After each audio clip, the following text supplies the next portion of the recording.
How's it going, y'all? Welcome back to another episode of the Festy Hub podcast. Unless this is your first time checking into the episodes and checking into the podcast, welcome. So last week we had Rave Tina joining us. For this podcast, though, we are having Devin Larscheid joining us for this episode. We sit down, we talk about like how he got started with content creating. We talk a little bit about him, like where he went to school and what kind of got him into making a YouTube channel and progressing with that. And then we talk a little bit about Smosh. Some of his friends, some of his family that are also involved into the content creating scene. And then we finish off with a little bit of like, like I think we talk a little bit like fitness and stuff like that at the end. But before we get started with today's episode, we are going to be doing our 4 shoutouts of the week.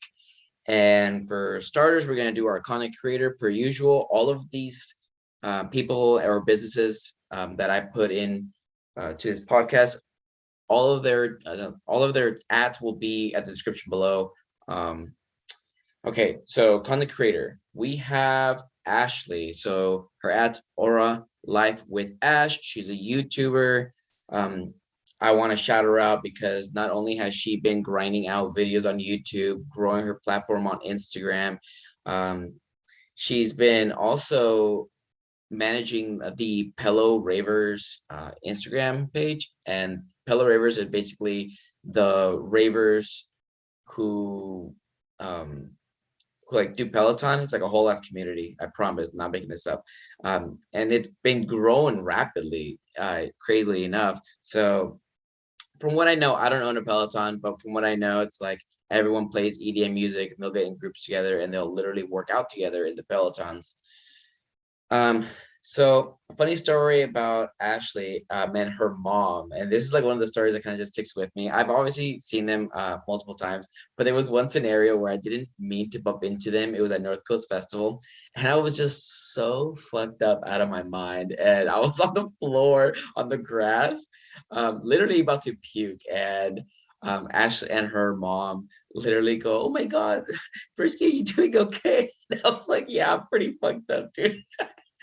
It's just a funny story to me. It's something that like I just keep thinking of every single time I see them. I'm just like how fucked up I was, and like I didn't think anybody was gonna like spot me.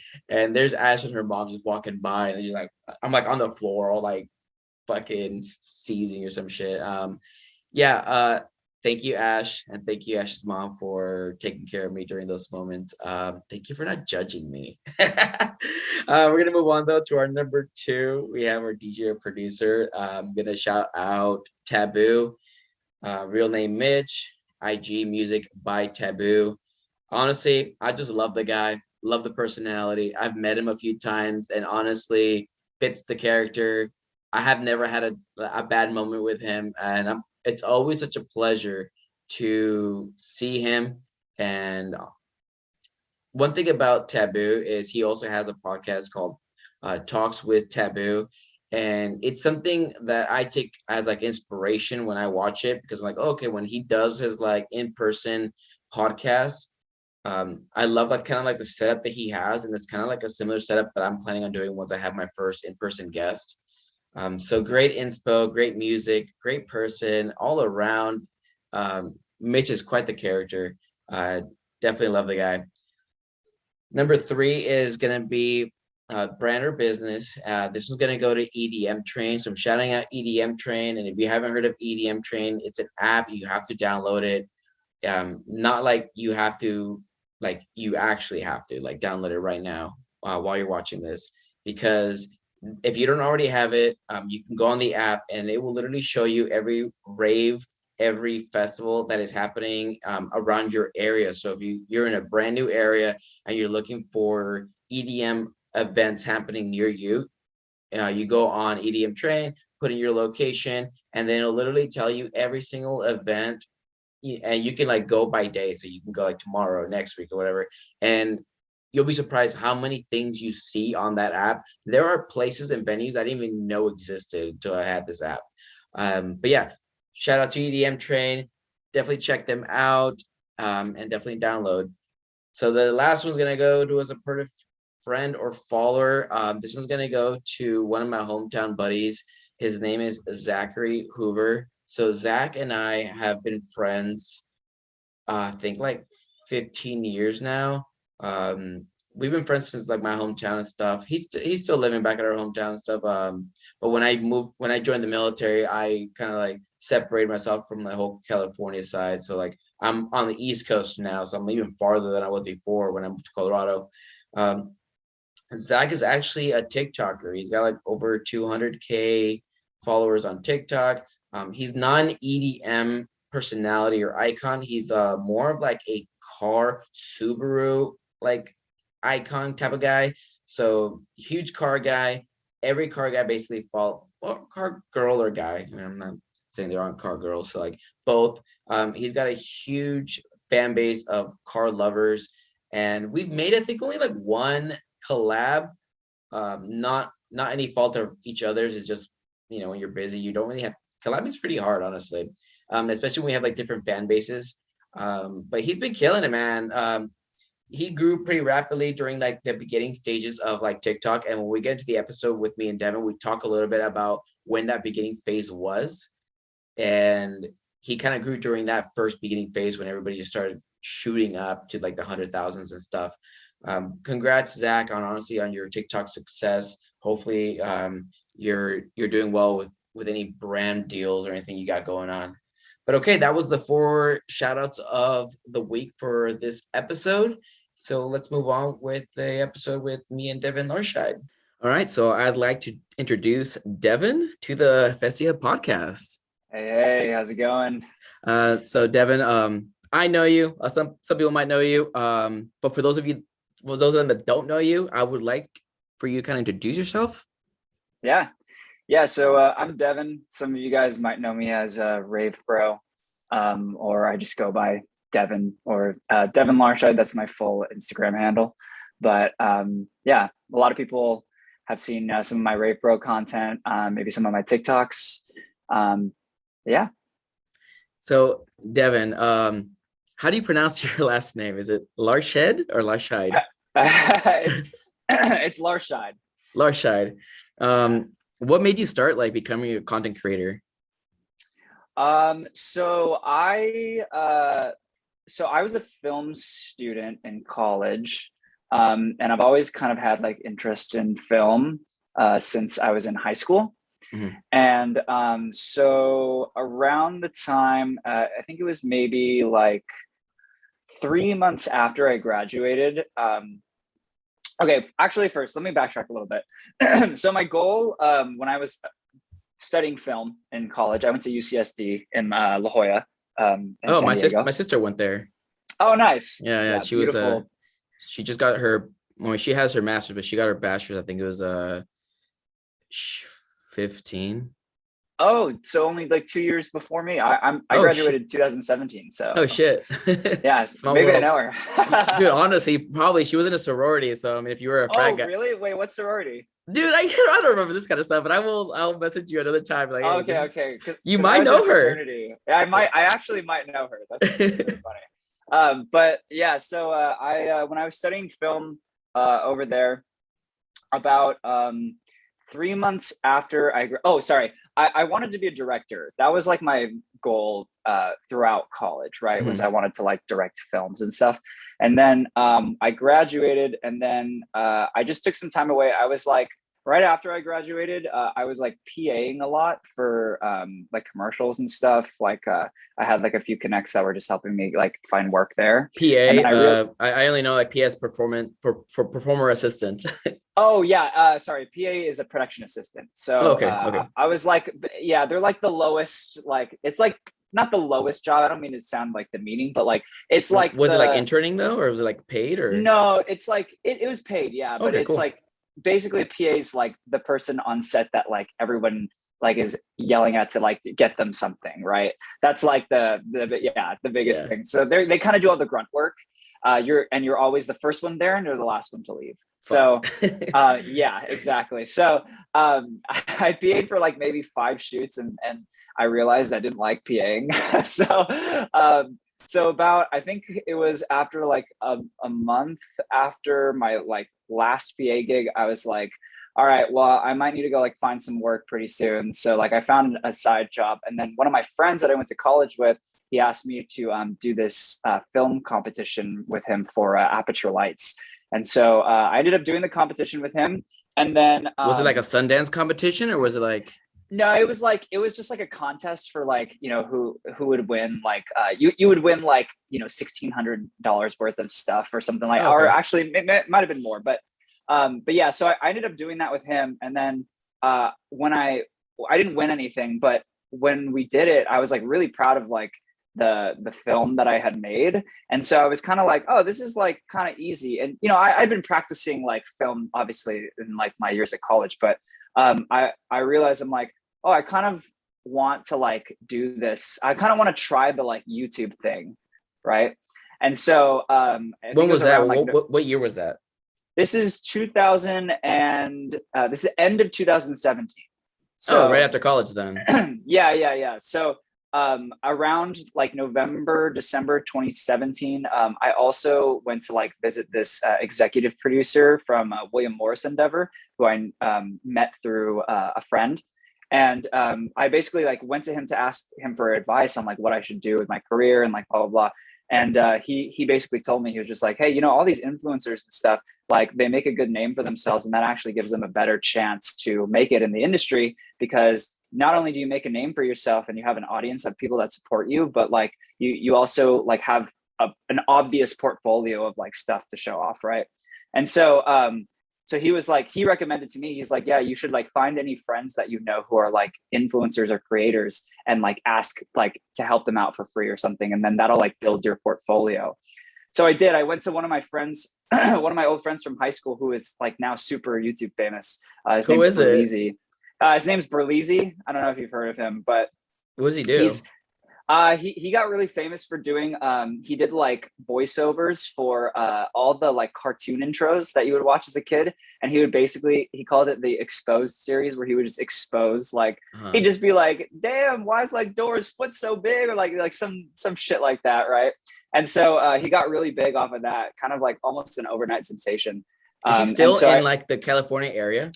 no, he's in Houston now, I believe, and I actually haven't talked to him in a long time, but back when this happened, you know, I reached out to him, and he had just like, I think he was on the rise. He was at maybe like 500K or something on YouTube already by that time. And so yeah, so That's I asked him if he wanted to like shoot anything, because he was really interested in doing sketches too. He saw my video that I did for that contest, and he was like, dude, this is really good. And so I basically, what ended up happening is I worked on one video with him that was for me. And I think after I made that, I realized, I'm like, okay, I think I don't want to help other people shoot their stuff. I just want to do my own content. And so starting at that point, basically going into 2018, I was like, all right, I'm going to make a YouTube video once every week for the next however long. And I'm just going to keep doing it. And that's literally what I did. So I like literally, and I don't know how I did it looking back, because like I had to like scrap together every weekend. Like people, obviously I needed people to help me shoot, you know, like it couldn't just be me. I don't even think TikTok Bro, was you're a preaching thing. to the choir, man. Like this podcast is Yeah. weekly and I need a guest. You know what I mean? Like, it's Yeah.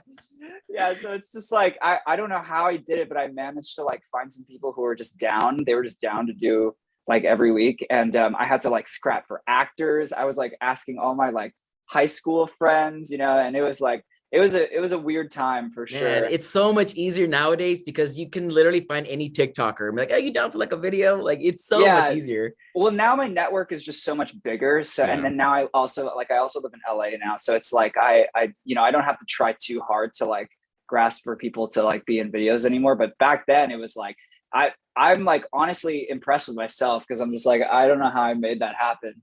But I'm impressed with you too. I just saw your video collab with Sidewalk EDM. So that was Sidewalk Talk. Yeah. Is it Sidewalk Talk? Okay, Sidewalk Talk. Sidewalk Talk EDM. Yeah. Yeah. So I just barely checked out their account a few, like 2 or 3 months ago. I just like was looking up some virtual right videos and like they popped out. So then when I saw your video with them, I was like, bro, it's just a big circle. Yeah. No, Sidewalk. I love all the people on Sidewalk Talk. Gina, Celine, Andy, like they're all really, really cool. They're really good people. But yeah, so at any rate, I think somewhere along the line, like 2018, I came across. Sorry, I'm giving you like the long story. Bro, we got right time, now. man. We got time. Okay, cool. This is the Devin show, bro. Let's get it. Oh, thank you. Okay, so like somewhere in there in 2018, I came across a couple influencers in particular who were making like 1 minute sketches, and they were making them for Instagram, right? And so I like started watching their stuff, and I was a really big fan of like the format and the way that they were doing these things. So I decided then to change my format from doing longer YouTube videos to 1 minute shorts on Instagram. This is before Instagram Shorts. This is still before TikTok. Like, okay, so okay. Yeah. You know what's crazy though? Before those like YouTube shorts or whatever, I dabbled in like, smaller, like 15-second videos. And I had one that reached 75K. And I was like, what is going on, man? Like, yeah, nice. Yeah. Oh, that actually reminds me, I should probably mention a very important detail. When I was making the YouTube videos, the first video that I ever made that did really well was, it's called Everyone After EDC. And that blew up on Facebook. And that was, I had done 2 videos on Coachella the month before. And one of them was Everyone After Coachella 2018 or whatever. And that one got like 10K on Facebook, 10K views. And I was like, oh shit, like, dude, 10,000 people watch this video. That's crazy, right? What is the reach on Facebook? Because like, I'm curious, because I you're talking about Facebook, but I haven't even dabbled. I haven't even thought about that. But maybe that's like a good marketing strategy, like placing videos there, or is it not anymore? I don't think it is as strong anymore. I haven't really been posting as much on Facebook. I only really post my longer videos on Facebook. And even now they don't do as well as they did back then. Okay. So when I made the Everyone After Coachella video, I was like, okay, like, festivals, like there's a market for this, right? And I had been raving all throughout college, so like I was familiar with going to festivals. Like I'd been to Coachella 2 years in a row at that point.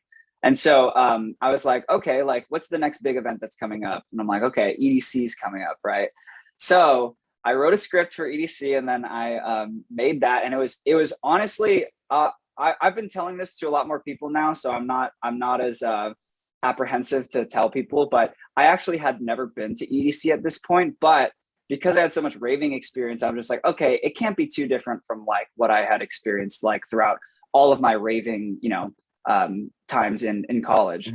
So I made the script, and then we shot the video. I shot it in San Diego when I was visiting my friends who were all still living in San Diego. I had moved home by this point because I live in Orange County, and I didn't stay in San Diego after I graduated. But so I made this video, and then it just like blew up on Facebook. I think it got like 100K in like a week or something like that.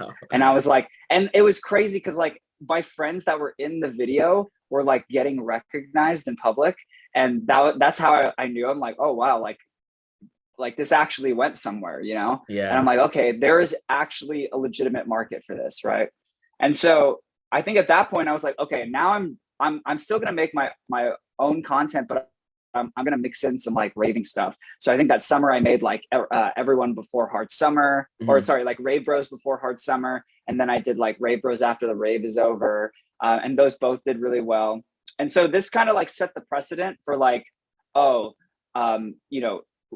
making videos on raving does well, right? And so while I was still doing the other sketches, I was like making sure to do raving videos as well too, right? And so fast forward, so now we're at the making the 1 minute Instagram videos. So I started making those. I made those for the rest of 2018, and then at the end of 2018, I think in October or November, is when I met Noah. And so Noah, for anyone who doesn't know, this is Noah Grossman from Smosh. And so Noah is the brother of my cousin's current husband. And so at the wedding, that was when they got married, October, November 2018. Noah actually officiated the wedding, and all my cousins were like, hey, like, Noah's like famous and blah, blah, blah. And I was like, no. And he's like, oh yeah, he's on like some thing called Smosh. And I'm like, what? Smosh? Like, are you kidding me? I'm like, I've known Smosh. I've been watching YouTube since like YouTube started, right? And so I'm just like, what? Yeah, And I've been so watching it since Anthony was in Smosh. yeah, since Ian and Anthony, literally back when it was just Ian and Anthony, like Yep. I'm OG, I'm familiar with all the OG YouTubers. Like, so I went up to Noah and I just, you know, I started talking to him and I was like, hey, like I make videos and blah, blah, blah. Like, would you ever want to like make some stuff together? And he's like, yeah, dude, I'm super down.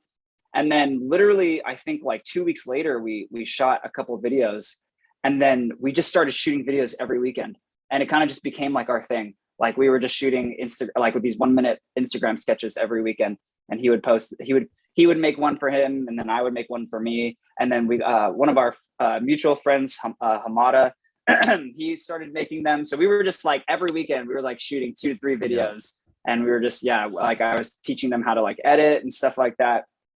And so we did this for about a year. And in the mix of things, I was still dabbling like in making the rave videos, but I wasn't making them as frequently. Unfortunately, like Noah, like Hamada, those guys, they don't really go to like festivals and stuff. Noah's been to like one rave and he'll be the first to say that it was an enjoyable experience for him. But so I think the following year, which is 2019, I made a Coachella video, which is actually my first sponsored video too, with Rave Aid. And then after that, I think I made another Everyone After EDC video. And then that video, the second Everyone After EDC video, was the first time one of my videos was shared on Instagram by like one of the bigger Instagram pages. I think it was it might have been like EDM Lifestyle or I Heart EDM, one of those. And then that got me a lot of traction to my Instagram. So then I started I'm like, okay, like I need to start combining like the rave content with the Instagram videos we've been making. So I started making like a couple more. We were still making our our regular Instagram videos every weekend. And then I think somewhere in 2019 is when TikTok TikTok became TikTok from Musical.ly, right? Right. And then so I started just posting like a bunch of the old sketches that Noah and I had done on TikTok, and that blew and up you're my smart account. because man, I was doing something similar, but I was vlogging, right? So I was a vlogger. Yeah. So like if I was doing skits and stuff like that prior, I would have had like almost like ammo, you know, and like because the moment like TikTok started, you need to just keep pushing like content. Because if you did that early enough, you were gonna be in the 100,000, 200,000, 300,000 range. Yeah. I didn't do that, so I had to come up with my own stuff constantly and and I just wasn't pushing out enough. And that is part of like my biggest regret is like maybe not thinking about these short videos and I was constantly just vlogging and doing sit down vlogs and guides and after movies. And I wasn't I put out the after movies into YouTube or into TikTok, but it didn't do very well. It was like they wanted skits. Yeah, I think it's all about branding. Like it's all about like the way, like a lot of it's like the editing and like knowing what your audience is. But I think it's different because in the beginning of TikTok, like, you know, it was a lot of kids. And actually, this is an important point because I'm gonna get to this. But so anyway, when my TikTok blew up, it was great because I had all these videos that I had basically stored up over the last year, you know, making videos every single weekend, right? And so I'm like, oh, great, I have all this content to post, like I can just post it, right? And so that like blew my account up to like, I think like 200K, like something ridiculous like that, right? And so, but the problem was that they were all Noah's fan base. So it was all like kids and like people who watch Smosh and nothing against Smosh. Like, I think Smosh is great, but like a lot of Smosh's fan base are like, you know, like elementary, middle school, maybe high school latest, right? Yeah, I mean, they're like corny skits, kind of, you know. Yeah, exactly, right. And like sometimes to me, and no one knows that I feel this way, but like, you know, sometimes to me it's very hit or miss, you know. And so basically, you know, I was like, oh, it's great because like I had all these like followers on TikTok and stuff, and this actually like helped me, you know, get like some brand deals and stuff like that. But the problem was, again, it was like the quality of audience, right? So like it's like one of those things where it's like any video I posted, like the first 10 comments would just be like, first, hi, like, they'd be like, can I get a shout out? Like, I got those first ones a lot too at the beginning. Yeah. And it's like, I don't like that. Like, as much as it's great, like, I don't, this is not the audience I really wanted. Right. And so I think around the end of 2019, I started to realize that. And I was like, at this point, I was working at like a high school. It's just like a part-time job. And I made the decision like end of 2019. I was just like, I don't really like want to keep building my audience as like Noah's audience.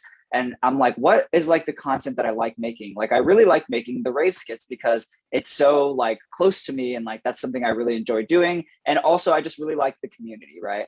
And so I made the decision then. I was like, okay, I think I'm only going to make rave content from now on. And so that was pretty big because like, obviously since, Noah's not really like into raving and stuff, like, he was just like, okay, like I'm down to like be in, your stuff whenever, but like, obviously, that's not really my thing. So like, we basically, because of that decision, like we weren't making videos as much together anymore.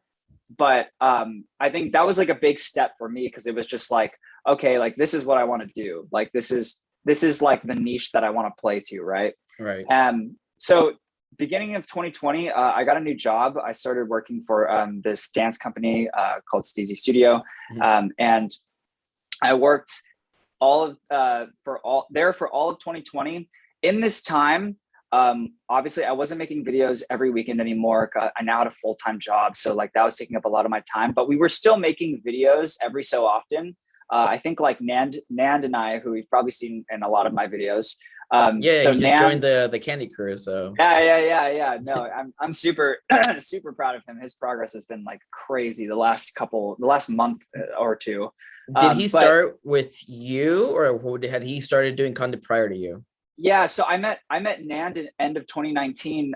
Actually, no, sorry, was it end of 2019? No, I met Nand beginning of 2019 because that's a whole other story. But basically, all right, we can jump back to it if you want. I don't know if it's a long story. Yeah, maybe let's jump back to it. Let's later, do that. But, let's do that. Okay, yeah. So, but at any rate, so Nand and I made like the Illenium. We made the Illenium fans video at the beginning of 2020. That one did super well on Twitter. Illenium like responded to it, and then we decided to make that like a running series. So we didn't make another video like that until the following year, but we were still making videos periodically, like throughout the year. They were just kind of really spaced out. And then, so I think it was like going into 2021 is when we kind of started to pick up things a little bit. So 2021, we made the Excision Fans video, which did like super well on, I think it did super well on Instagram. And then that was when we were like, okay, this is going to be a series now that we do. And then in between then we were still doing like the compilation videos. We were still doing like, I think I had done like Rave Bros on New Year's, like in December. And then the month before that, I had done like Rave Bros After the Rave Is Over Part 2.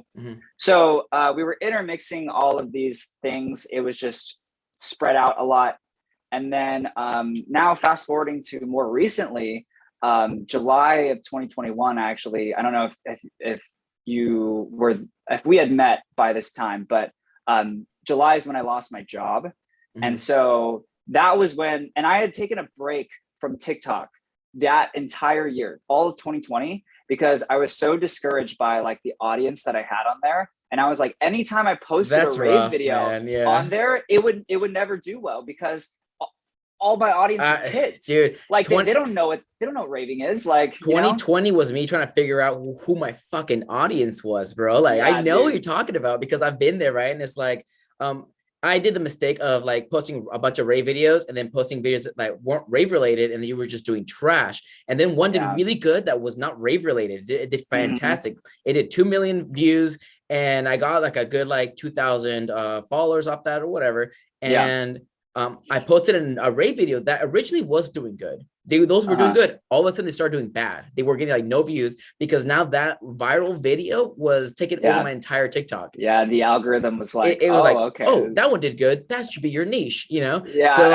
I had a mental breakdown, bro. And I was talking to a bunch of content creators. So all us content creators, we used to actually had like a Zoom chat of like 10 to 15 of us. We were just chatting for an hour, talking algorithms, talking content creating, just trying to make sure we all like educate ourselves on what's going on with like, so that way when like the pandemic is over, we can jumpstart and just go back into like making content, right? And I think it was very helpful for all of us to talk about what we know, what we don't know. And I blurted out like, yeah, like, you know, we're talking about TikTok and stuff like that. And like, yeah, I just went ahead and just deleted any video that wasn't rave related. And they're like, oh, why'd you do that? Like, why didn't you just put it on private? I'm like, bro, why did that? So, I mean, you live and you learn. And like now, it's okay. I did the same thing, man. I deleted a lot of my.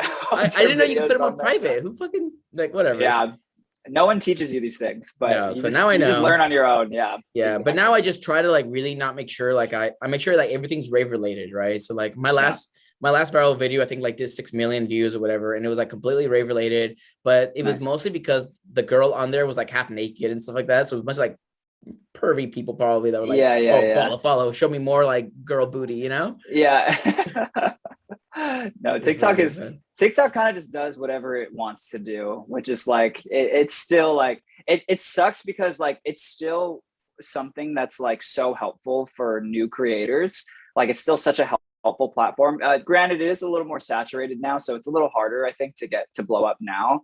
But like, yeah, dude, back when it first started, like it was, in my opinion, like such a great tool for people who are trying to become creators. And I remember like I would tell like everyone that was trying to do that, I'm like, yo, you need to get on TikTok. You need to get on TikTok. And then they wouldn't do it. And then I'd just be like, you guys are fucking up, man. Like you guys need, it was like the new, you know, it was the new Vine, right? And so right. When I got when I was being told you need to like get TikTok, whatever, I was one of the people. I was like, nah, I'm good, man. Like I'm not doing that shit. Yeah, I caved in at one point. I remember when I did it. Yep, I did the same thing, and then I remember I downloaded it and I was like, oh, I can just upload my older videos. Like that takes no effort, right? Fucking clutch, bro. So yeah, clutch. So I just did that, and then it like did really well. I was like, oh, okay, well, I mean, so I guess I got a little lucky in that regard. Noah was also one of those people who I had to convince pretty hard to get one. In fact, I had to the only way I got Noah to make a TikTok was I was like, I'll make one for you and I will post your older videos for you. And he was like, okay, if you can do that, then you can. I got him to 100K. And I'm just like, dude, I'm telling you. I also did this with my other friend that would make videos with me as well, who was also making his own skits. I got his account to like 130K, right? And so it was just like, I'm like, guys, are you not seeing this? Like, hello, yeah, you know, this is like a very viable option. I'm happy that I'm at least at 20K on TikTok. Honestly, I'm just like, that for me is like sweet. You know, like I wish it was now, 100, but now that's, I feel like now it's really good because it's like I said, it's really saturated. It's a lot harder to grow on TikTok, and I feel like because our niche is pretty small still on TikTok. Like, there's not a ton of ravers. I feel like on TikTok yet. I mean, there's a good amount, but like it's not like a crazy big niche, right? It's like it's not like. But it can be good because, you know, being a smaller niche, there's not that many people creating in our niche as well. That's true. Like, it is more saturated, but with other type of content nowadays. It's like you were either committed to doing rave content from the beginning until now, or you're not in it at all. Honestly, it's like there's a couple exceptions. Like I think his name is Rave Bay J on TikTok. And his niche is literally people that hate him. It's like it's really controversial videos. So it's literally him. 50% of his videos are him talking to the cell phone, replying to comments, and they're all. I mean, they are rough comments, man. They're like, oh yeah, TikTok's gotten pretty mean. I've never. I mean, I've had only like one mean comment, and so like I can't really relate. Oh, nice. That's good. Yeah, I'm just like, I don't know, people like, I don't know what kind of audience I have, but I don't get like that crazy audience. But I'm also not on drugs when I'm recording myself or really at all. So it's like, I'm not a fan of TikTok videos that have a lot, like their whole TikTok, it has to do about doing drugs, right? Like, I'm not a fan. It's a lot of my videos. I know. I know it's yours. LeBlanc, it's so easy. It's so easy to make fun of. So but that's like your specific niche, right? Like rave bros, rave girls, whatever. But I wanted to make mine a little bit less about the drugs and more about like just the culture in general and stuff. So I try to like find a niche within the niche. But maybe that was my downfall. Maybe I needed to talk about fucking Molly and shit. But you know what I mean? Like maybe it's an easy target. And I fucked up.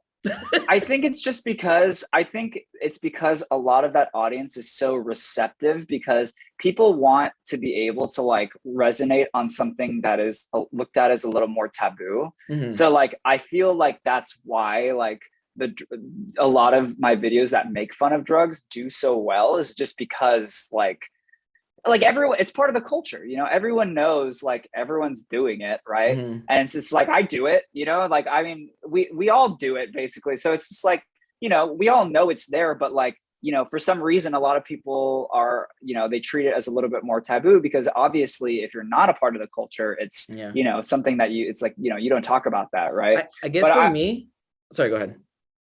No, I was just gonna say, like, I know that there are like some creators who have like actually gotten really big off of stuff like that, and not necessarily on the side of making fun of drugs, but like on the side of safe drug use. There's like that one TikTok. Who's that one girl on TikTok? She's like, I don't know her name, but like Party Safe with Jess, maybe, or I think that is her. I gotta look at who I'm following. Hold on, I just followed her like semi. There's a couple. There's the sober raver. There's it is Party Safe. It is Jess, right? Yeah, Party Safer with Jess. Yeah, like that's great. Like that she's done that. There's also there's one YouTuber who I've seen some of his videos. He always talks about like his drug experiences and stuff like that and in the raving community. Mm-hmm. Forgot his name too, but I know his videos have gotten like pretty popular. So like it's there, you know, it's something that's there. And like for me, it's like so I was in the military, right? So like there's like no drugs whatsoever. So like it was something I really couldn't relate to during my time in the military because I wasn't doing anything. And it's like I can't really make videos of something that's not really about me, you know, or something that I've experienced lately. So it's like most of my videos have been like, and before I even knew you, I was making videos like the rave girls be like and Gen Z rave girls be like, and those are doing fairly well. And but I think a lot of the ones that people love are the ones like that I use the sound from like a completely different niche whatsoever.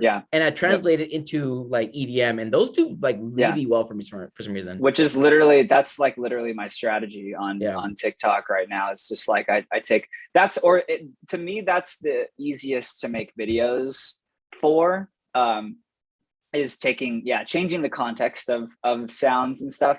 I haven't really been focusing on making like original, like my own sounds on TikTok, which I have thought about doing. And I think I do want to start doing, but it's just so easy. You know, it's so easy to like do the Danny does his own sounds. He's the one that goes EDM saved my life.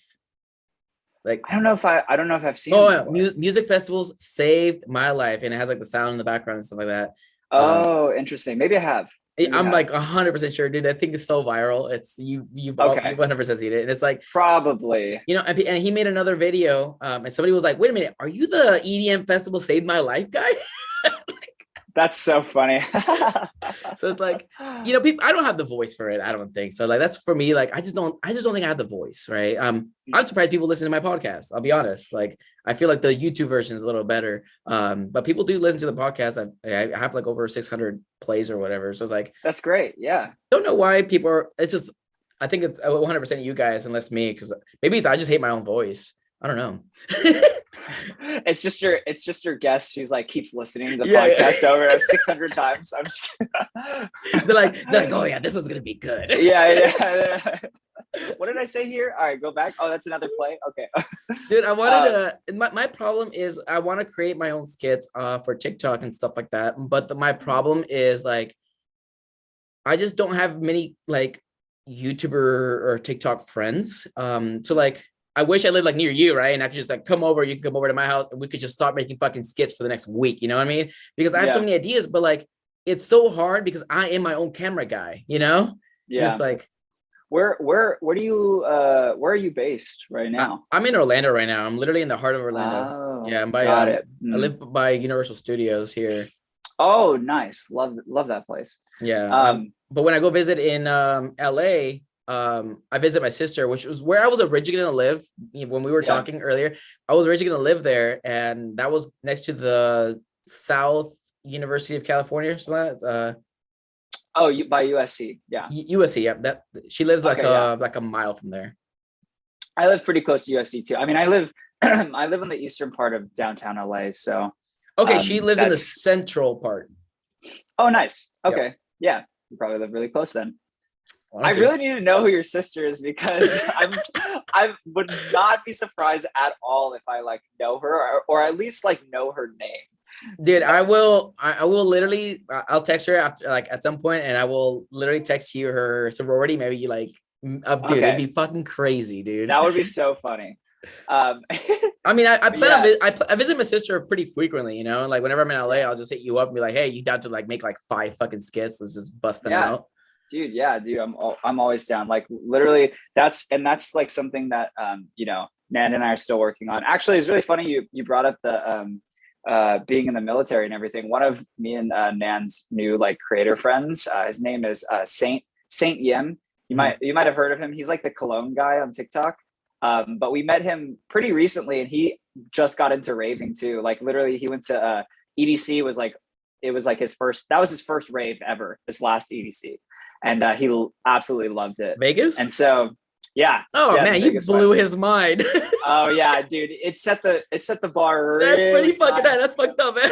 Yeah, well, hey, it was his decision. So he was actually going to go to Escape, and then he changed his friends like convinced him to go to EDC, and we're like, oh, well, we're going to that too. So, but yeah, so he's been making content with us too. I mean, he still makes his own like cologne content and stuff, but he's always like, he was actually literally over at my house just the other day, helped me shoot a couple of videos, but yeah, so, but yeah, like, I mean, we're always expanding our network here. Like we're always just trying to like meet new people and stuff. And I mean, honestly, I look at the whole like content creator communities, like, it's almost like its own high school. Like it's like everyone knows who like each other is, but it's just more of like, you know, it's almost like, you know, there are cliques, but like everyone like is striving to like do their own thing and like be better. And there's also different other people recognize of content creators. So I mean, you have your YouTube clique, you have your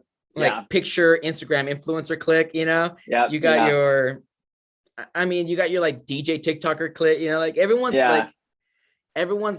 their own little gang and stuff in a way. And then you got your own regional gangs and stuff. Cause like you got your California peoples and you got your East Coast peoples. And it's so funny though. Cause like everyone's so interconnected. Like so one of my friends that I've been hanging out with a lot recently, cause I've actually been like training him in the gym, is John Ha, who is from the Kinjas. Mm-hmm. And so, and I met John working at Steezy. Because he's like really good friends with the president of Steezy, and he was also an instructor. So he would come in for some videos and stuff. And so that's how I met him. And then after I got fired, he reached out to me and whatchamacallit, he started his own business recently. And has kind of been like, not branching away from the Kinjas, but he's kind of just been doing his own thing. So I like went to go visit like his new business is like a boba. It's like a boba brand. And I went to go visit it out in not San Bernardino, out in Arcadia. Mm-hmm. And so, and then since then we've kind of just been like hanging out and like we've been going to the gym together. But he actually brought me to Barbell Brigade yesterday to work out. And like, there were just like a bunch of influencers in that day. Like there was like Larry Gao was there, who's like a big gym TikToker. Like he's like really big on TikTok. And so like he was there, I met him, and like there were some other influencers who I hadn't met or I hadn't seen before, but like I met them as well. And it was just kind of really funny because I'm like, everyone just like knows everyone. That's so fucking, you know, and you're right. Like everyone does like know everybody. And the same thing happens like at okay, here's like the trouble with that, right? And like I've just experienced this. But like when you go to a festival, right, and you go to like a meetup, everyone knows everyone but sometimes I just can't remember that I know you. You know what I mean? Like, I just like, one, you have a wig, or you have a different hair color, or you have a complete total face mask, and you have a bunch of shit going on. Like, I don't know. I'm tired. I'm drunk as shit most of the times I go to a festival. You know, like this beer is my drug. You know what I mean? Like, I'm addicted to it, and like it's happened to me and a bunch of other content creators. Like, I've seen a couple content creators that I look at, like, I've literally been dancing with them, and like 30 minutes later, they're like, "Wait a minute, you're Frisky Hug. What the fuck?" And like, I'll have like face paint or something, you know, so they don't recognize me. Same thing goes for them, and it's like, I just don't remember. Like, it is. I've met like 300 people today. You know, like, it's just really hard to like put a name to the face to the Instagram page. It's like, I don't know, man. Sometimes I just don't have the interaction.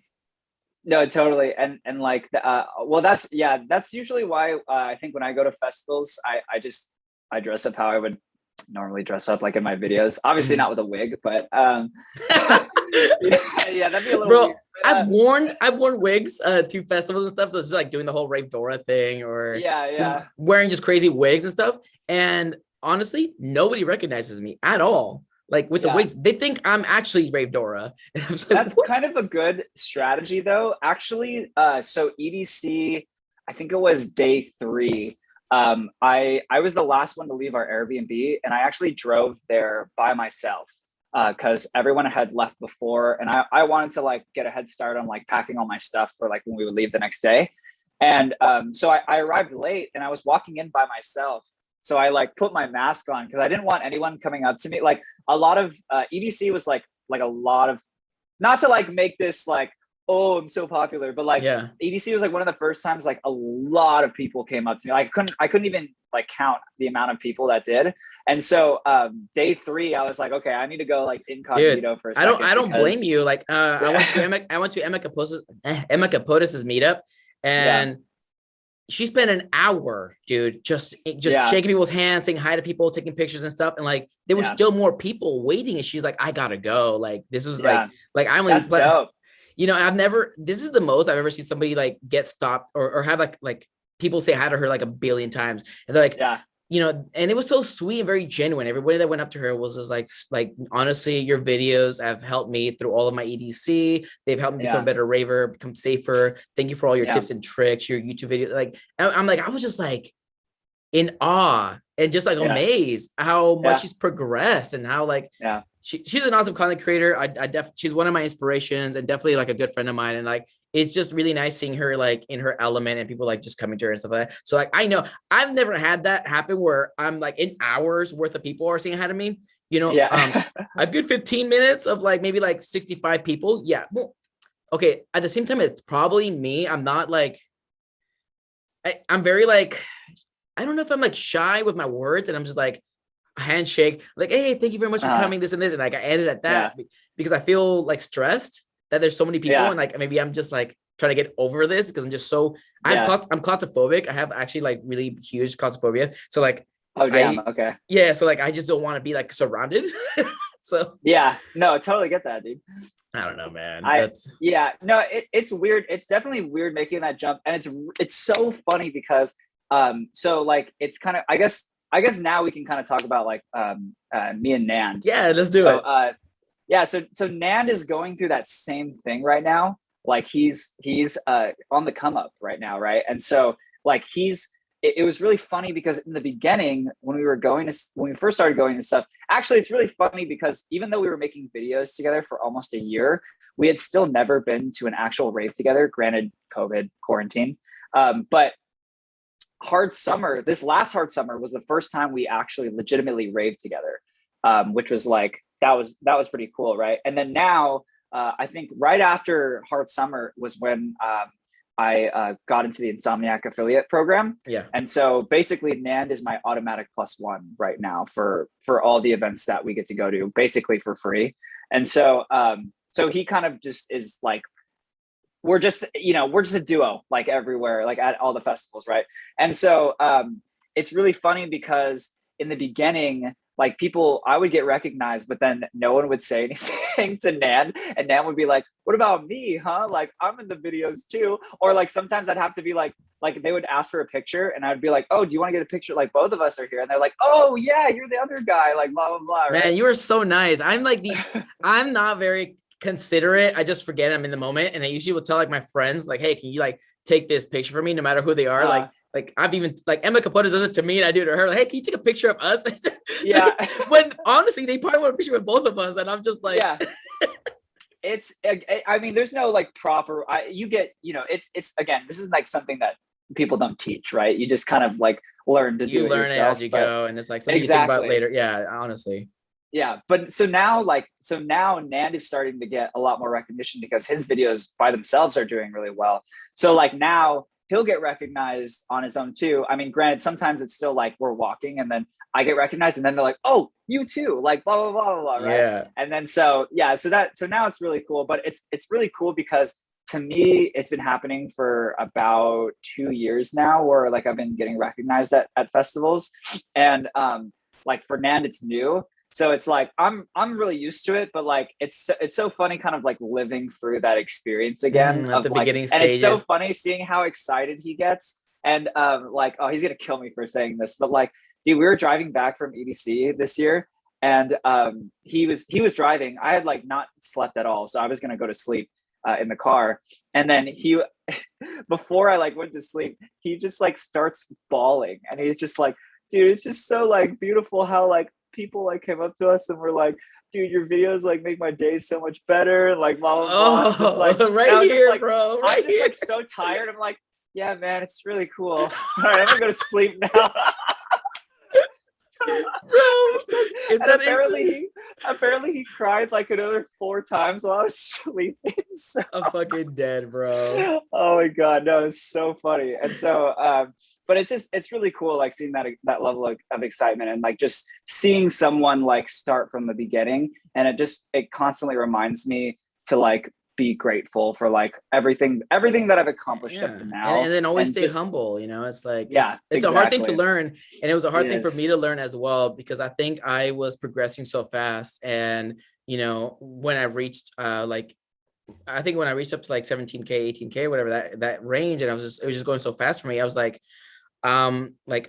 I almost forgot how to be humble, and it was like I had to remind myself, like, you need to chill out, bro. I look at myself in the mirror, like, you need to just chill the fuck out. I'm like, I know it's the fact that it's just happening with like so fast within the last like 4 years, that it's something like new for me, and like the fact that I get recognized I want to say like 100 times per day. It's nowadays I'm a little more comfortable with it, but it definitely is something I had to learn, how to be humble and stuff like that. I mean, it's another thing they don't teach you, dude. 100%. And I had my friends tell me that they're like, "Hey, like, have you thought about just being humble?" I'm like, bro. I've definitely had like my college friends we're like we like that's probably my closest, I would say probably my closest group of friends that I have like in my life. I'd say maybe with the exception of like Nand, but my college friends, we all like we'll just shit on each other. And I definitely learned how to be humble really early on when I joined my fraternity actually in college, because like literally just the fact that I remember at the time when I had joined my fraternity and it was one of the top ones at UCSD, like I was like, oh dude, okay, I'm accepted by what was your fraternity? I'm gonna write it down. I was in TEAC. I was in Tau Kappa Epsilon. Okay, I'm gonna write it down. Yeah. And then I'm gonna send my sister like, do you know this fraternity? I'm sure she probably knows it. I don't know if she'll know me, or maybe she'll know some people that were in TEAC. So that she probably does know. You used to tell me that there was like sorority fraternity parties, or whatever. So yeah, like exchanges. Okay, yeah. Yep. Yeah. So, but yeah. Anyway, yeah. When I first joined TEAC, I was a little shithead. I was just like, or not. I was just really naive. So I would just like say shit that was like stupid to say, and you just when you're new to a fraternity, you just get shit on by like the upper classmen, right, that are in the fraternity. And so I learned like really early on like to be humble and to like be mindful of like what I say, like how I'm interacting with people, like and so anyway, so the way that I look at it now is like in terms of being humble is like I definitely do get like a confidence boost when, you know, things are going well. Like, you know, my video views are up and like, you know, I'm getting new followers and stuff like that. But I try my best to convert that into, okay, I need to work harder. Like I need to, okay, I need to make more of this. I need to make more of that. Which is a great segue because right now, Nand and I are working on a really big video that we are going to shoot either this month or in January. And it's going to be are you familiar? Do you watch any anime? Huge nerd. Really? Yeah, Are you? huge fucking nerd, bro. Okay, yeah. great. We're doing a My Hero Academia times Raver crossover video. Okay, I've literally worn My Hero Academia outfits for raves. Oh, perfect. So did I. For Escape, I was Lemillion on day 2. Okay, yeah, I was Detsu, right? His name, the main character, Deku. I was Deku for a drive-in rave 2 years ago. Nice. Yeah. Nice. Yeah, we're doing I'm literally in the middle of scripting that, and so far the script I'm really liking how the script is coming out so far.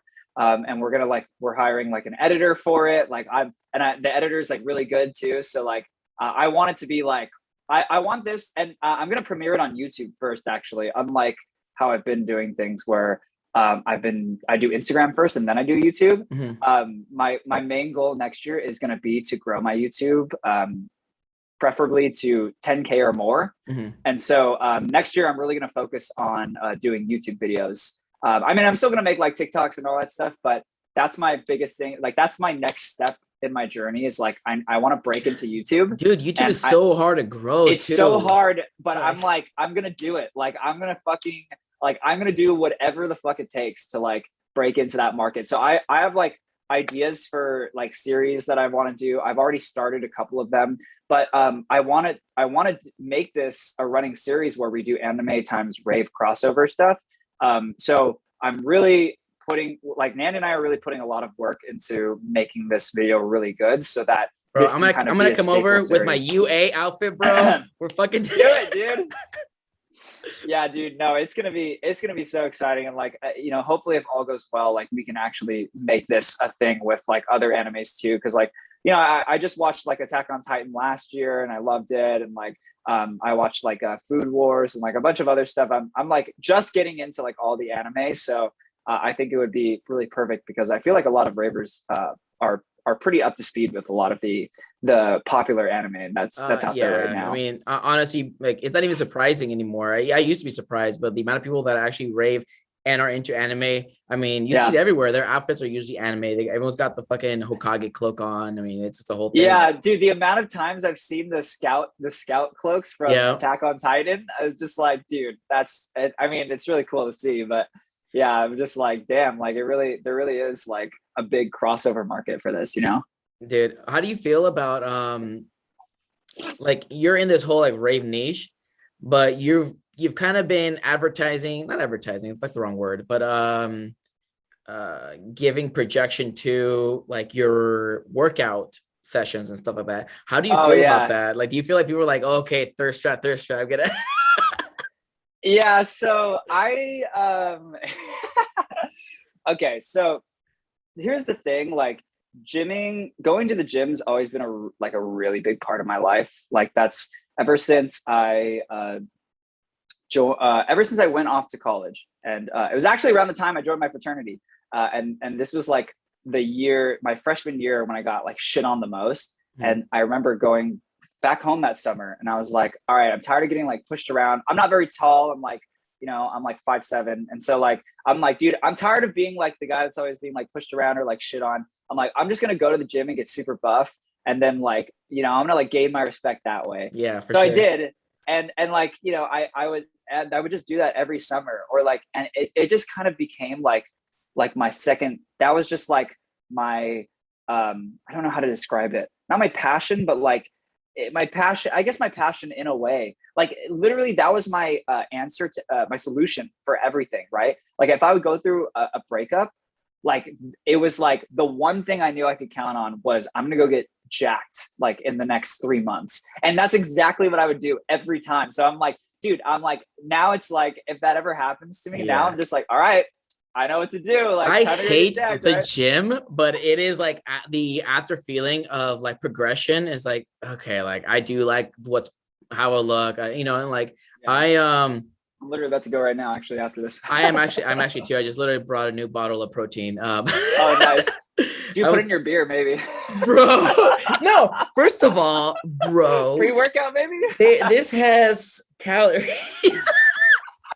That's your pre-workout meal right there. So the gym I have here is like running distance. So I'm gonna run to the gym and then I start my actual workout. So that gets my blood flowing and stuff like that. And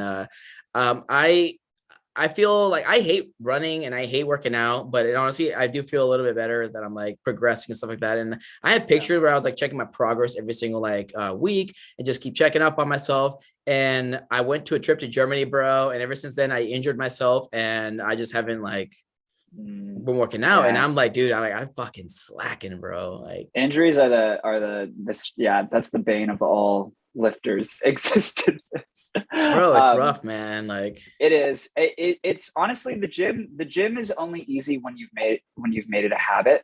And so at this point in my life, like I've more than made it a habit. Like I'm 5 days every week, like clockwork. Like it doesn't, or if I can't do 5 weeks, maybe I have a really busy week, then like I'll do 4 days, or like I'll always figure out a way though to like still get my lifts in. Are you like an AM or a PM workout guy?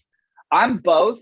I used to be PM only back when I had my part-time job, back when I had my full-time job, when I was working out at home during the quarantine and everything. So I'd always work out after work. But now, right now, I freelance. I edit for another company. Mm-hmm. And so my hours are kind of all over the place. Like I can I get to work basically whenever I want. But now I go during the day, and I've especially since the time change, that's been like so crucial for me, because the time change has really just fucked me up. Like I hate that it gets dark so early now. It makes me so depressed. And so now I like just going outside, like just getting out of the house, like during the day. I live by myself. I live in my in a 1-bedroom apartment. Oh, okay. So I was gonna ask who's your roommate and stuff. Okay. Yeah, I don't really. Yeah, no. I mean, I had a roommate. I moved in October. And my roommate at the time was like, he's one of my best friends. We worked together at the same company. And then after I got fired, I think a couple months later, he put in his 2 weeks, and then now he moved to Oregon. So, but yeah, so I now I just try to get out of the house like during the day. I love, like, you know, it's been really, the weather's here has been really nice during the day. So I like just the drive to the gym. And it just improves my mood a little bit more. So I'm definitely getting more into the AM workouts, but yeah, I can honestly do either. Like, and like I said, if I'm busy during the day, like I'll just go at night, you know, it's not a big deal. Yeah, so man. Like you really feel it, like not working out and then going to like a rave. Like when I went to EDC Vegas, bro, I was like, dude, this is like, I could tell I haven't worked out in a minute, man. I'm just like, so fucked, bro. Yeah, dude, actually that was like, dude, that was so funny, because like EDC was like, I was just on cloud 9 that entire weekend. I mean, first off, that was my first legitimate EDC. So like that was already by itself already is like amazing, right? And then like the fact that you know, I was just like so many people were coming up to me, and like so many people like recognized me. I was just like, that's really great. Just like serotonin so many people, boost right there. Yeah. Yeah, serotonin boost. And then I was getting like, even if people didn't know me, I was getting like compliments on like, they're like, dude, like great physique, bro, like blah blah blah, you know. Or like one fan came up to me and he was just like, dude, damn, dude, you're like so much bigger in person. And I was just like, and I thought that was the funniest shit. Can I touch? So, yeah, oh yeah, nice. Dude, that actually happened at Beyond.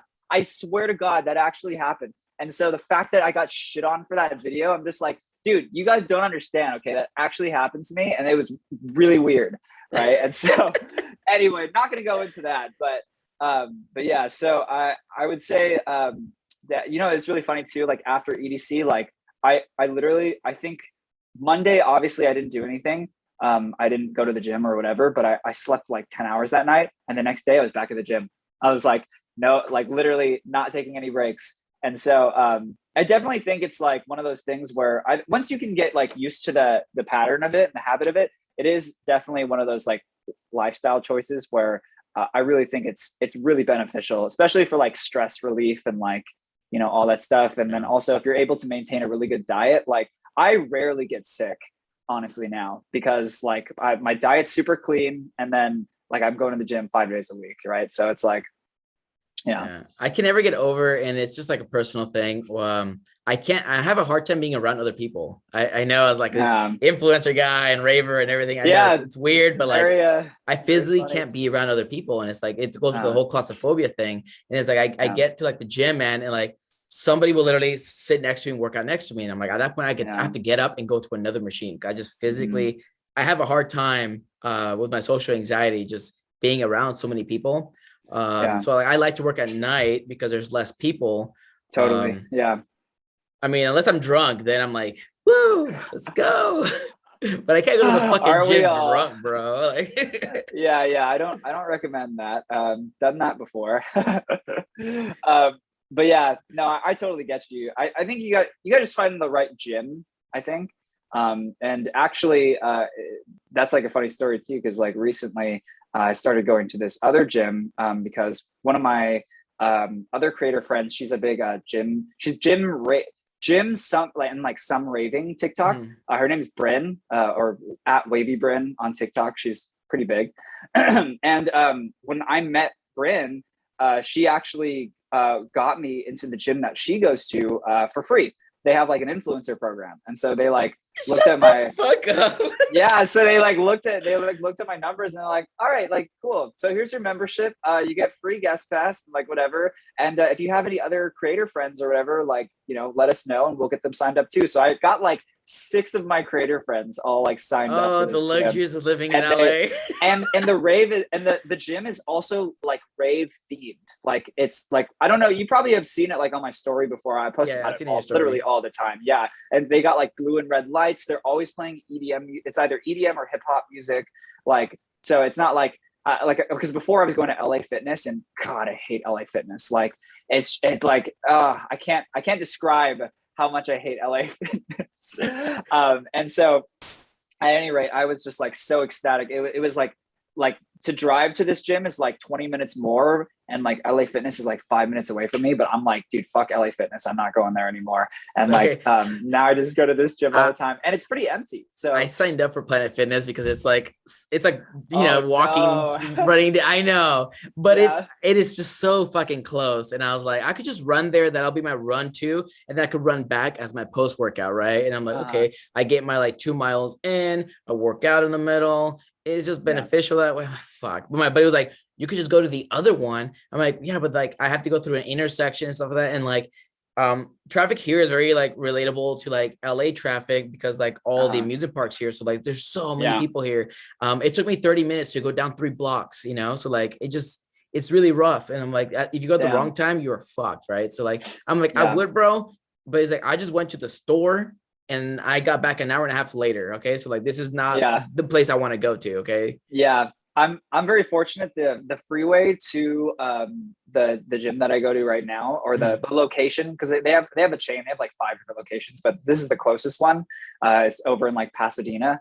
And the freeway to get there is like, it's not the main freeway. Like it's not like the 5 or anything, because the 5 is a fucking nightmare. Like around, like starting at like 3-4 p.m. until like 7 p.m. right? And so because this is a different freeway and it's going east, like it's not too bad going there. So the drive is actually manageable, right? And I'm not like wanting to kill someone like sitting in traffic trying to just get to the gym, Bro, so. I went to Nocturnal, and from like our location where you're at right now to San Bernardino, right? And I'm like, I was looking at like, Uber, or no, I was looking at the GPS, like how long is this going to be, right? And I was like, oh, it's just gonna be like 25 minutes. My sister's like, you need to leave now, or you're gonna be stuck in traffic. And I was like, what are you talking about? I'm like, so I waited, thinking, I was like, that's fine, like I just chill out for a bit, whatever. And I waited an hour, and where I'm gonna go, and then when I get there, bro, boom, traffic. I didn't get to fucking Nocturnal for an hour and a half. And I was like, this dude, sucks. That drive is off. Nand and I actually just did, so we did that drive for Escape. We've done, so we actually have a really close friend group, and this married couple that we're close with, they live in San Bernardino. So we go and stay there now. That's like our that's like our place that we stay whenever we go to raves out there. But they like we drove there for Escape, and I think we went at like 2, and it took us like 2.5 hours to get there when that drive should only be like 40-50 minutes. Like, and it was awful, dude. And Nand had forgotten his fast track thing, so we couldn't take the fast track either. Yeah. So it's just like, oh dude. And it was, oh my God, it was one of the worst drives. And so from then on I was like, all right, whenever we leave for San Bernardino, we either need to have the fast track thing or we're leaving no later than 12. Like that's there's no in between. If we miss that, then we're leaving like in the evening when traffic's done. Like there's just no way. So man, what is your plan for the rest of the year? Like we're going, I'm assuming you don't have anything in December except for like maybe New Year's. What is your New Year's to like 2022 plans, like rave wise? So rave wise, not content wise, right? Right, festival wise. Gotcha. Okay. So Nan and I will be at Countdown Day 2. We're trying to go to OMFG Day 1. And I say trying very lightly because I haven't really been trying to find tickets lately, because I've been kind of like wondering if I really want to do that. Because the plan was OMFG Day 1, and then we have a New Year's party with our close group of friends. We're renting out this giant Airbnb in Joshua Tree. So we were going to do that on actual New Year's. And then on day 2, on January 1st, we were going to go to Countdown Day 2. So that was going to be the kind of the plan. And Joshua Tree is not too far from San Bernardino. So that was going to be pretty feasible. But right now it's looking like we're probably just going to do our New Year's party on actual New Year's, and then Countdown Day 2. Yeah, so man. We'll be at Countdown. San Diego would be kind of like the drive, especially it would with be traffic. A lot of driving. Yeah, I don't know if I want to do that. So yeah, for sure, like Countdown. We're for sure Countdown Day 2. Like that's happening absolutely. And then we're most likely going to just do the New Year's party on the 31st. But I don't know. I'm probably going to check back in with Nan and see like maybe if we want to like go early that day and then just leave early for the Airbnb and Joshua Tree. I'm not really sure yet, but yeah, we'll see, you know. But day 2 Countdown, we'll definitely be there. Would you get after that? Anything else planned, or are you just gonna winging it? Yeah, I don't know.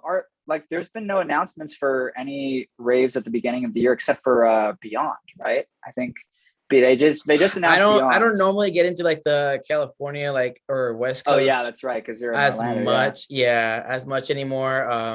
Like I go once in a while because my family lives there. I don't have to pay for a hotel or nothing, so like I'm usually pretty set. But like here in Orlando, man, I already have like 5 festivals already planned out. Like oh nice. I got into their ambassador program, so I have every festival for free here. I remember in Florida. You telling me. That's dope. Man, so like Okeechobee, they gave me VIP. Right. Forbidden Kingdom, Countdown here in Orlando, I got free as well. And oh nice.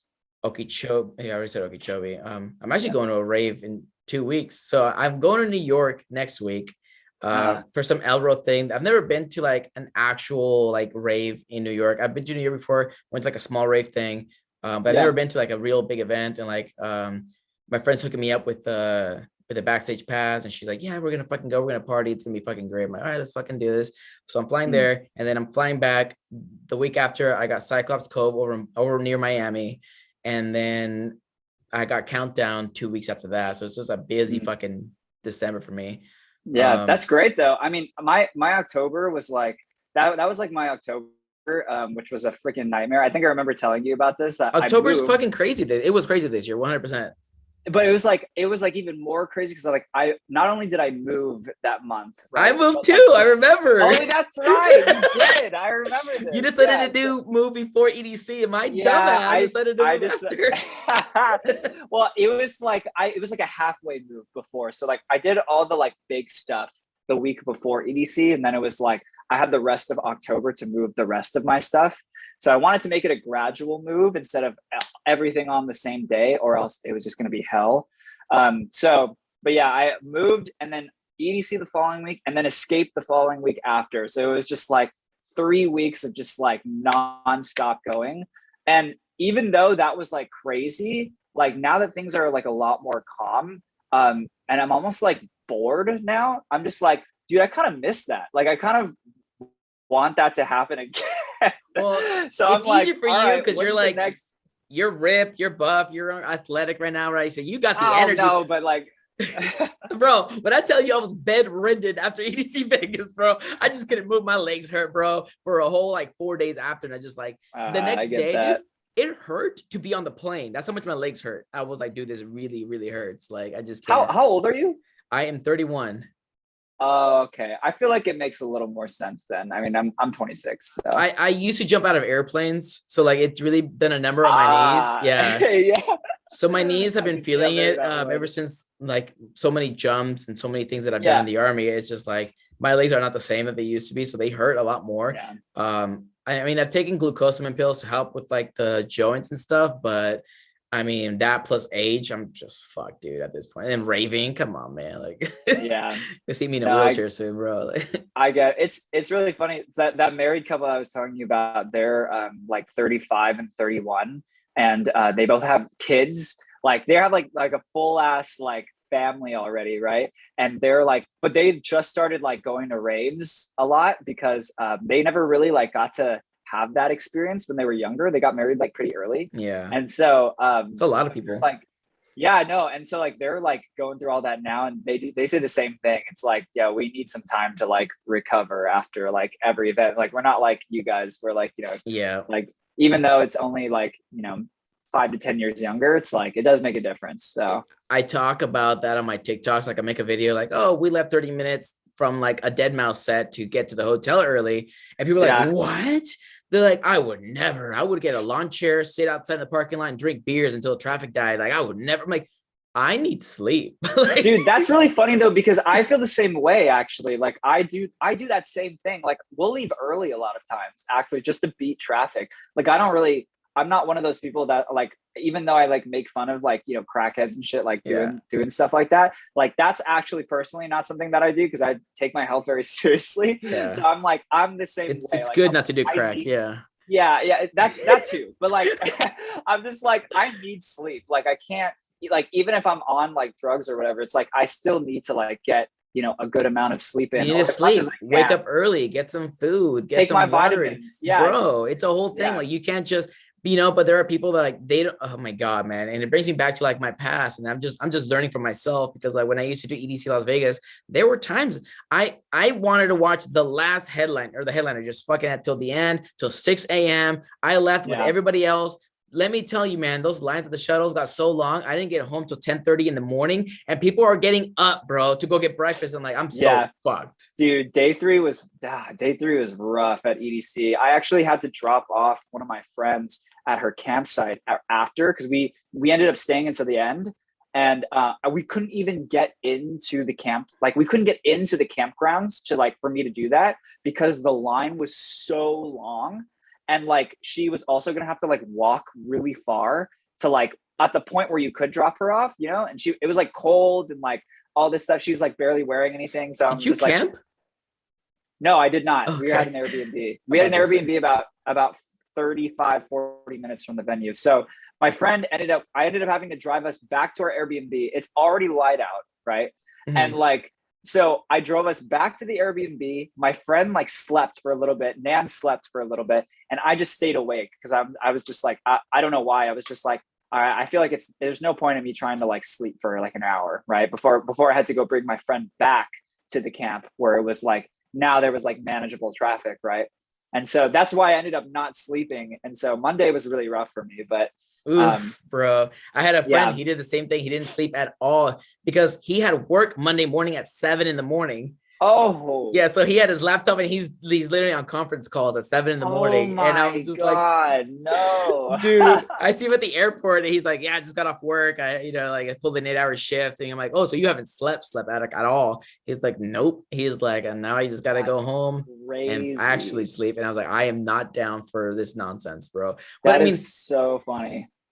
I mean, first time ravers, they don't know what they're getting themselves into until they actually do it. And then they're like, you Yeah. explain to them what EDC is and they just don't understand yet. And then like, they think they can just go back to work. It's like a regular festival. No.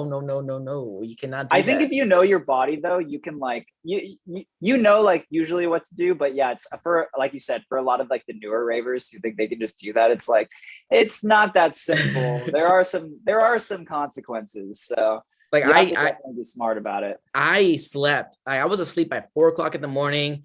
I was up at like 9 a.m. So I got a good like 4 to 5 hours of sleep every single day.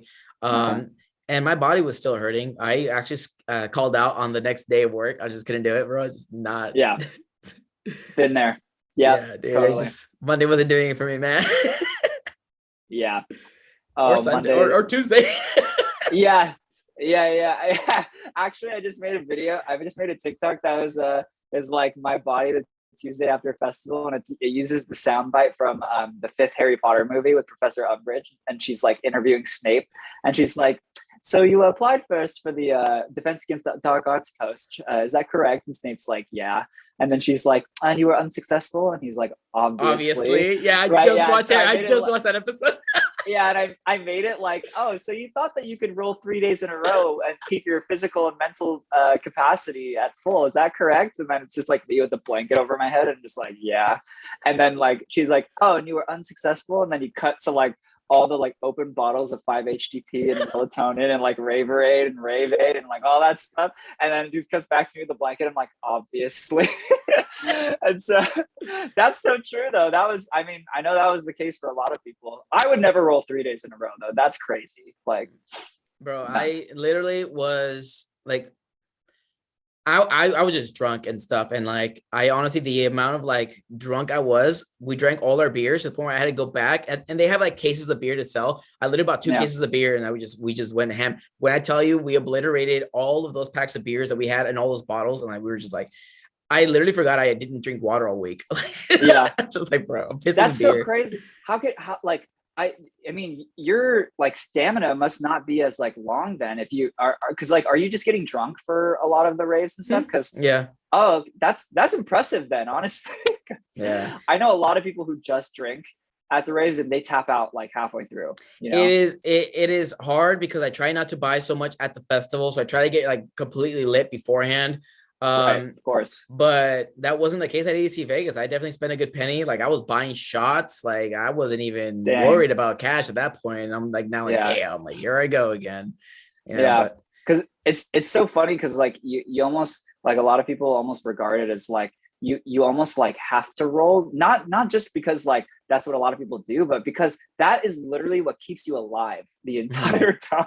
For me, it's or like drinking. Adderall, For me, it's drinking. I just because my social anxiety, for some reason, when I drink, I get rid of that. So I'm like not anxious anymore, and I could just blend in and rave and be myself. Which is sad to say, but it's like not at all. I do need to drink. So when I have to be like the DD, I do have to drink at least like 1 or 2 beers just to keep myself kind of sane. So like people, because I get very, very paranoid, like, oh, someone trying to pickpocket me, somebody trying to do something to me. Like, I see. It's just a not very healthy mindset and stuff. But like, we left a little early and I was the DD and I was like, hey guys, can we like leave now? Like, and I'm enjoying the shows, but at the same time, it's like, I'm also like annoyed because I'm not like drinking and stuff. Like, I hate to say that, but like, sometimes the crowd can be a little too much. And like one thing triggered me. I was in Nocturnal Wonderland and this guy was like, hey, can you help me put water into my girlfriend's bladder? It's like, I don't know how to figure it out. I'm like, oh, you just like twist it off and fucking open it to this way. And then you should be able to pull it. He goes, can you do it? I'm like, of course, but I have to like take out the bladder. And I go in there and the girlfriend's like slaps my hand. What the fuck do you think you're doing going through my shit? What the fuck, this and this? I'm like, he told me to like fill your bladder up. What? She's like, don't ever fucking touch my shit, this and this. I'm like, bro, at this point, I'm like, hey, you guys are gonna handle your own shit, but don't blame me for something going missing or whatever. I'm like, I'm just trying to help you guys. I'm like, and at this point, I'm completely sober, right? So this is like a turning point for me. If I was drunk, I wouldn't have cared, like whatever, like what, but no, I was completely sober and this really bugged me. So for 2 hours straight, I'm bugged. I am completely bugged.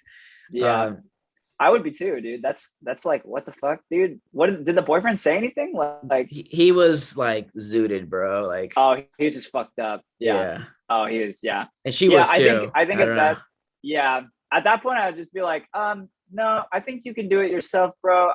I'm sorry, I just don't want to like There was no involve arguing myself. there was no arguing with this chick, man. It was like she was like full Yeah, like no, roided out, that's bro. why just next time that happens, next time someone asks that, I would just be like, I'm just not going nah, to. dude. Sorry, just terrible Yeah, experience. sorry, man.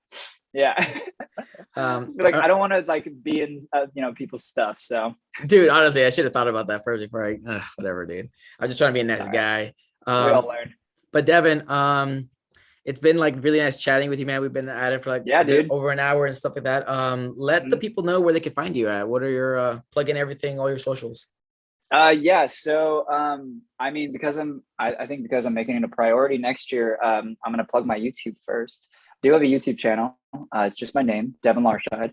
And then you can find me on Instagram at Devin Larscheid. Same thing on TikTok, Devin Larscheid. I also have a Twitter that I don't really post much on, but I am there. Yeah, So anyone wants to see it? Yeah. Same way, bro. Yeah, I just don't even. I'm trying. Yeah, I'm trying to get on it more, but it's gonna just be one of those things. That's gonna be last priority. So yeah, honestly, same. It's like I prioritize Snapchat versus like my Twitter. It's like I don't know. Oh, I don't even go on like I literally go on Snapchat to talk to like 2 people. Like that's. Oh really? Yeah. It is a great. Yeah, like I stopped using. It's fantastic. I stopped using it for personal use and I started using it for promotional use. So everyone on there is a raver I've never met. Oh, cool. And I post like my TikToks, my YouTube videos, my podcasts. Oh, interesting. And people who have never met me, but I've met through other platforms such as Radiate and Instagram and stuff like that. I'll post it on there and I'm like, hey, like, I'm gonna create a group for this festival if you guys want to all join in. And then we do like meetups. It just helps a lot with like meetups and stuff like that. Okay. Or in like spreading content and spreading promo stuff. It's a good like promo app, honestly. Okay, I'll definitely look into doing that then. I mean, I just switch it from like personal to like business and like or influencer business. And dude, it works wonders, bro. I promise. Okay, I'm gonna have to do that because I mean I have all these videos now. I can just share them. But to everyone else, man, this episode will be available and every other episode after this will be available like on SoundCloud, Spotify. We got this shit on YouTube. You can see our faces, we can see our smugs and shit. All the platforms. Our mug shots and shit. But thank you guys for watching, and until the next one.